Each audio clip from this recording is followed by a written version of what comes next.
Praise the lord. బాగున్నారా? ప్రభు మిమ్మల్ని, మీ కుటుంబాలను తన యొక్క రెక్కల చాటున భద్రపరిచి నడిపిస్తున్నాడు అని నేను నమ్మి ప్రభుని స్తుతిస్తున్నాను. ఉదయకాల సమయంలో మీలో చాలామంది అన్నిటిలో ఓడిపోయాను, ఏ పని తలపెట్టినా కూడా ఓడిపోతున్నాను. బిజినెస్లో పెట్టాలని ఎన్నో ప్రయత్నాలు చేశాను, ఓడిపోయాను. పలానా కాలేజీలో చదివితే మంచి ఉద్యోగం వస్తుందని కష్టపడి చదివాను, కానీ అనుకున్నది సంపాదించలేకపోయాను ఉద్యోగాన్ని.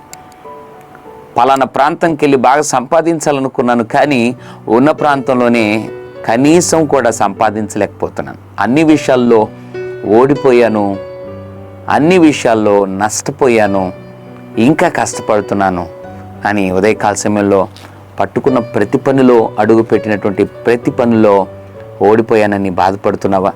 నువ్వు ఇంతవరకు ఓడిపోయింది వాస్తవమేమో, కానీ ఇక మీదట ప్రభు అంటున్నాడు ఒక అద్భుతమైన మాటను దేవుడు జ్ఞాపకం చేస్తున్నాడు. కీర్తనల గ్రంథం 37వ అధ్యాయం 5వ వచనం, నీ మార్గమును యెహోవాకు అప్పగింపుము. ఎంత అద్భుతమైన మాట!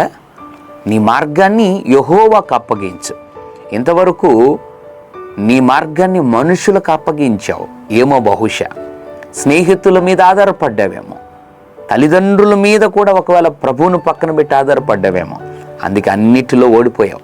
కానీ ప్రభు అన్నాడు, నీ మార్గం నాకు అప్పగిస్తే నీ ప్రతి ప్రయత్నంలో, నువ్వు చేసే ప్రతి పనిలో నిన్ను నిండారులుగా దీవిస్తాను అని ప్రభు మాట్లాడుతుండగా, ఇంకెందుకు నీ జీవితంలో ఆలోచన? అన్నిటిని పక్కన పెట్టి ఇకనైనా నీ మార్గాన్ని ప్రభువుకు అప్పగించి గొప్ప విజయం నీవు, నీ బిడ్డలు, నీ కుటుంబం అనుభవించుటకు దేవుడు కృపను అనుగ్రహించునుగాక. పరిశుద్ధ తండ్రి, నీకు వందనాలు. నీ మార్గం యెహోవాకు అప్పగించుము అను వాగ్దానం బట్టి ఉదయకాల సమయంలో మాట్లాడారు. ఎంతమంది అయితే తమ మార్గాలను ప్రభు ఇంతవరకు మనుషులకు అప్పగించి నడిచారో వారిని జ్ఞాపకం చేసుకొని క్షమించండి. ఇక మీదట నీకు అప్పగించుకొని వారి మార్గాలను నడిచి గొప్ప విజయం అనుభవించే వారుగా చేయమని యేసు నామములో ప్రార్థిస్తున్నాను తండ్రి, ఆమేన్. God bless you.